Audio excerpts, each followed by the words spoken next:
بسم اللہ الرحمن الرحیم اعوذ باللہ من الشیطان الرجیم بسم اللہ الرحمن الرحیم وبہ نستعین۔ الحمدللہ برادران و خواہران، ہماری گفتگو لمحہ ششم کے کتاب الحدود میں ہے۔ پھر کتاب الحدود میں بھی ہماری گفتگو چوری کی سزا کے بارے میں ہے۔ انہوں نے فرمایا کہ چوری کی سزا تو ہاتھ کاٹنا ہے، پھر اس کے کچھ شرائط و ضوابط تھے وہ بیان ہو گئے۔ پھر انہوں نے کہا کہ یہاں پر چند مسائل آپ کے سامنے بیان کیے جائیں گے۔ ان مسائل میں سے پہلا مسئلہ آپ پڑھ چکے۔ دوسرا مسئلہ جو ہے وہ یہ ہے کہ چور اگر مہمان ہو یا اگر مزدور چوری کرے تو بھی اس کا ہاتھ کٹے گا۔ حالانکہ پچھلے درس میں کہا کہ مہمان کا ہاتھ نہیں کٹے گا، نہیں کٹے گا ایک صورت میں کہ مہمان والے کمرے میں ہی کوئی میزبان کا حرز پڑا تھا جس میں تالا بھی لگا ہوا تھا اور وہ توڑ کر اس نے اٹھایا ہے، یا اجیر جو مزدوری وہاں کر رہا تھا، ٹھیک ہے، جو مزدوری کرواتا ہے اس کو مستاجر کہتے ہیں، اور جو مزدوری کرتا ہے اس کو اجیر۔ جبکہ کوئی چیز اگر کرائے پر دی جائے تو کرائے پر دینے والے کو موجر کہتے ہیں، کرائے پر لینے والے کو مستاجر کہتے ہیں۔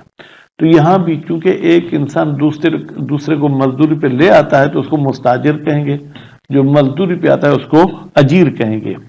اگر اجیر نے بھی حرز سے کوئی چیز اٹھائی ہے تو اس مزدور کا بھی ہاتھ کاٹا جائے گا۔ اچھا، بیوی شوہر کا کیا حکم ہے؟ بیوی شوہر کی کوئی چیز اٹھائے، شوہر بیوی کی کوئی چیز اٹھائے، کہتے ہیں اگر گھر میں ہر ایک کی الماری الگ ہے اور وہ چابی بھی ایک دوسرے کو نہیں دیتے، اپنی چیزیں مخصوص حساب سے رکھتے ہیں، تو اس میں اگر بیوی وہ تالا توڑ کے یا چابی چوری کر کے اٹھا کے اور شوہر کی چیز اٹھائے تو بیوی کا ہاتھ کٹے گا، اور اگر شوہر جو ہے وہ بیوی کی الماری سے کوئی چیز اٹھائے تالا وغیرہ توڑ کر تو شوہر کا ہاتھ کٹے گا۔ اس کے بعد پھر فرماتے ہیں کہ حرز کہتے کسے ہیں؟ پہلے حرز کی تو بھئی ہمیں وضاحت بتا دو۔ حرز آپ بار بار کہتے ہیں کہ حرز کی شرعاً کوئی بھی حد بندی نہیں کی گئی، کیونکہ موضوعات کی تشخیص عرف کرتا ہے۔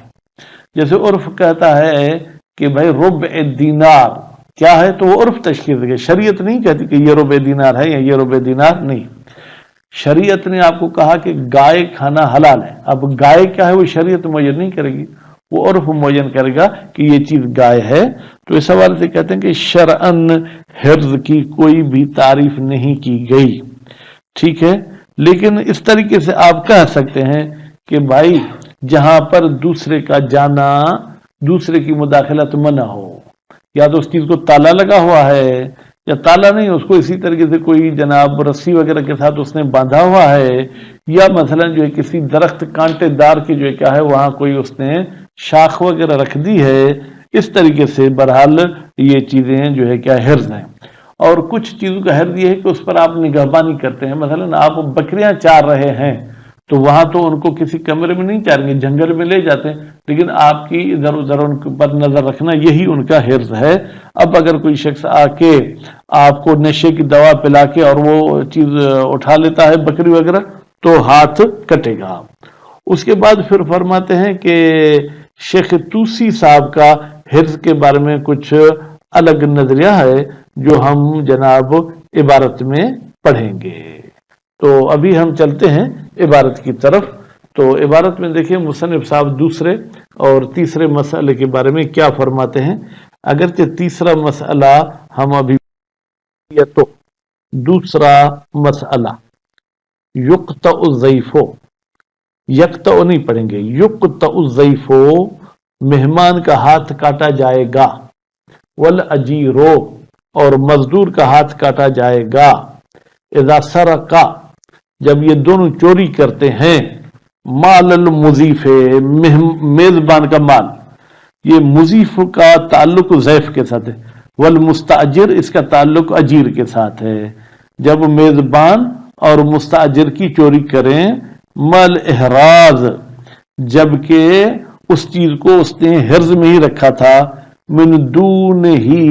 اے دون کل منہما علی الاشہر، یعنی کیا مطلب، یعنی جناب اس مہمان کی وجہ سے بھی جو اس نے تالا لگایا ہوا تھا، ٹھیک ہے، اجیر کی وجہ سے بھی تالا لگایا ہوا تھا۔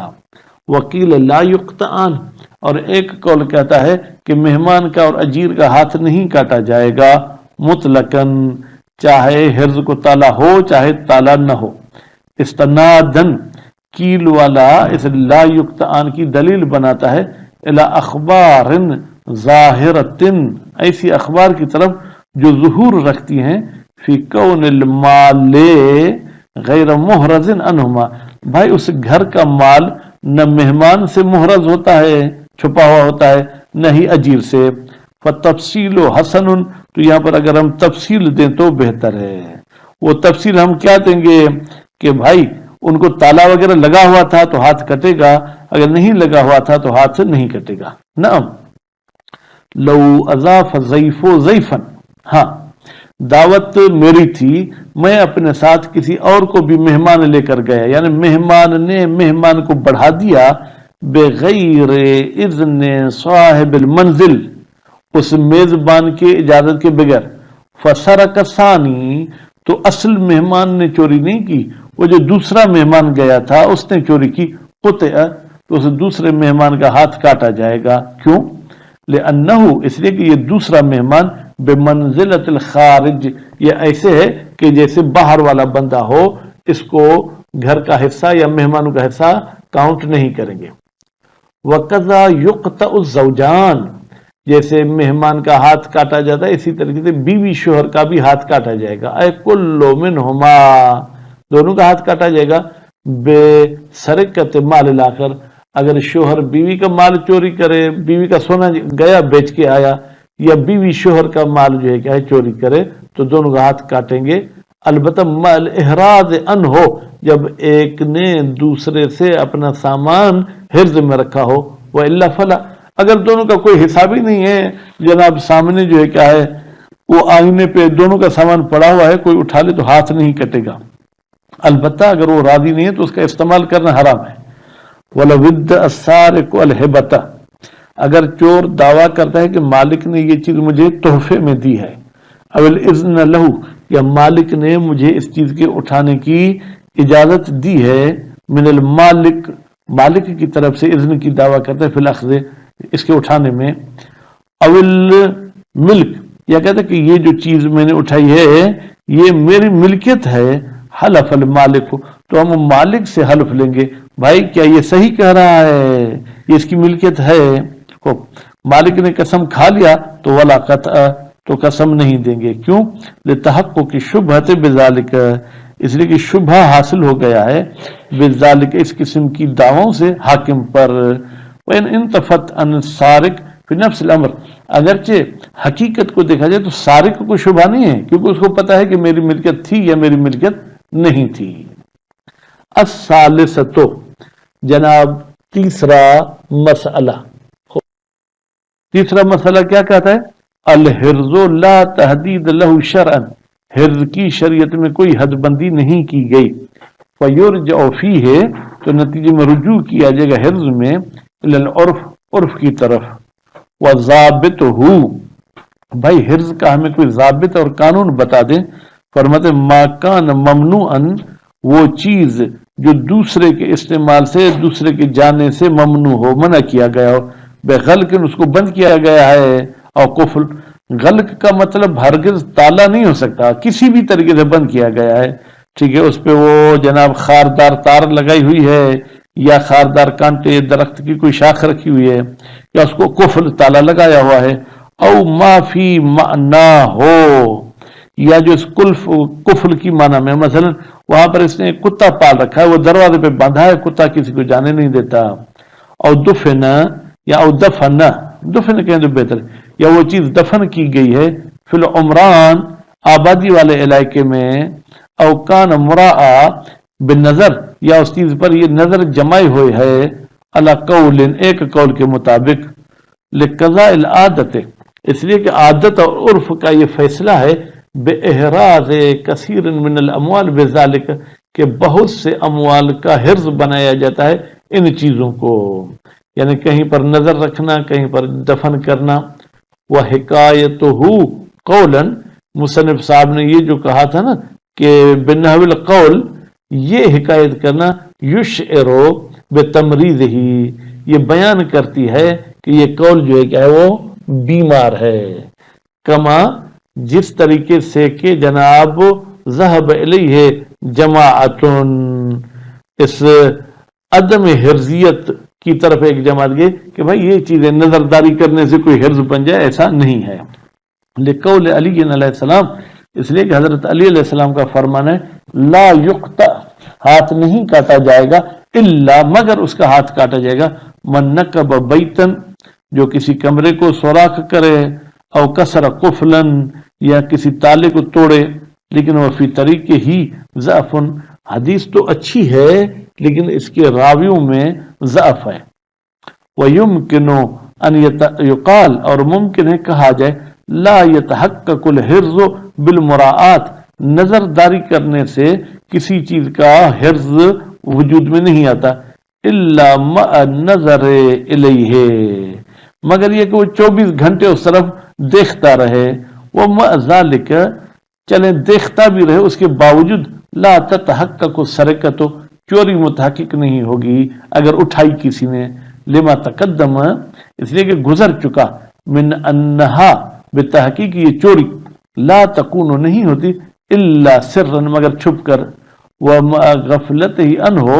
لیکن جب مالک غافل ہو جائے انہو، اس چیز کے نظرداری سے، ولو نادرن، اگرچہ کبھی کبھی، تو لا یکون مراعیا لہو، تو ہم نہیں کہیں گے کہ یہ مالک اس کو ہر وقت نظر میں رکھ رہا ہے. تو نتیجے میں فلا یتحقق احرازہ، اس چیز کا احراز اور حفظ ثابت نہیں ہوگا، بہا، جناب اس مراعات کے ساتھ. فظہر، پس ظاہر ہوا، ان سرقۃ لا تتحقق مع المراعات، کہ چوری مراعات کے ساتھ جو ہے کیا ہے وہ متحقق نہیں ہو سکتی ہے. وَإِنْ جَعَلْنَاهَا حِرْزًا، اگر کہ ہم جو ہے کیا ہے جناب اس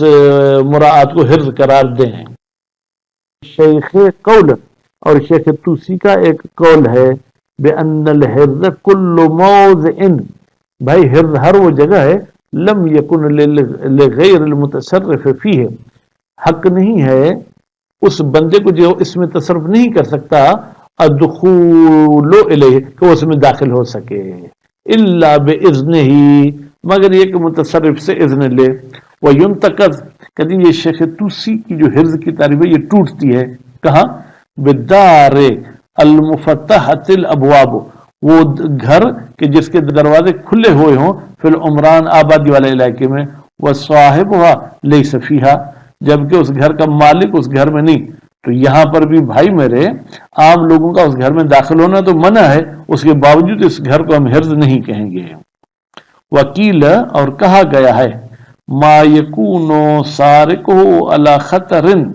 خوفا من الاطلاع علیہ، بھائی حرز ہر وہ جگہ ہے جہاں پر چور کو ڈر ہے کہ کہیں کسی کو پتہ نہ چل جائے کہ میں اس میں گیا ہوں. وینتقض بذلک ایضا، کہ یہ بھی اس گھر والے مسئلے کے ساتھ ٹوٹ جاتے. بھائی گھر میں داخل ہونے میں چور کو ڈر تو لگتا ہے، اس کے باوجود گھر کو حرز نہیں کہا جاتا. وعلی الاول، کہتے ہیں اب پہلے قول کے مطابق جو شیخ صاحب نے کہا کہ جہاں پر غیر متصرف نہیں جا سکتا، تخرج المراعات، مراعات خارج ہو جائے گی، کیونکہ جنگل میں تو ہر ایک اپنے بکرے چلا سکتا ہے. دون ثانی، لیکن وہ دوسرا گھر جو ہے کیا ہے وہ حرز سے خارج نہیں ہوگا. خوب، یا یوں کہیں کہ دوسرے قول کے مطابق جو ہے کیا ہے جناب یہ مراعات بھی حرز ہو جائے گی. والاولا، کہتے ہیں بہتر ہے، الرجوع فیہ، رجوع کیا جائے حرز کے مسئلے میں کہ یہ حرز ہے یعنی العرف، عرف کی طرف. وہ یختلف، اور عرف مختلف ہے، بے اختلاف الاموال، اموال کے مختلف ہونے سے. فحرز الاسمان، ویسے تو اسمان سمن کی معنی میں یعنی قیمت، لیکن یہاں پر مراد جو کیا ہے پیسے ہیں جو سونے چاندی کے ہیں. والجواہر، اور جواہرات ہیں، ان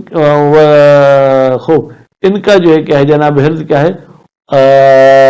الصنادیق المقفلہ، وہ صندوقیں کہ جن کو تالا لگا ہوا ہو، والاغلاق الوثیقہ، اور ان کو ایسے بند کیا گیا ہو کہ اس بند کرنے پر ہمیں بھروسہ ہو فی العمران آبادی والے علاقے میں، وحرز الثیاب وما خف من المتاع، اور کپڑوں کا حرز اور وہ چیزیں جو ہلکی پھلکی ہیں ہمارے سامان میں، مثلا جوتے وغیرہ ہیں، وہ آلات و نحاس ظاہر، اور جو پیتل کے آلات ہیں، الدکاکین، ٹھیک ہے، تو ان کی جناب حرز جو ہے کیا وہ دکاکین ہے۔ دکاکین کا مطلب کیا ہے؟ کہتے ہیں وہ دکانیں اور گھر خوب یا ہلکے پھلکے کمرے، المکفلہ فی العمران، جن کو تالا لگا ہوا ہو آبادیوں میں، او خزانتها المکفل وان کانت ہی مفتوحہ، یا جس خزانے میں یہ کپڑے وغیرہ رکھے گئے ہیں اس کو تالا لگا ہوا ہو، اگرچہ وہ کمرہ یا وہ دکان کھلی ہوئی کیوں نہ ہو۔ باقی آگے پھر جا کے جو ہے کیا ہے جناب، وہ جانوروں کے حفظ کے بارے میں گفتگو ہوگی، وہ انشاءاللہ ہم اگلے درس میں پڑھیں گے۔ صلی اللہ علیہ محمد و آل محمد۔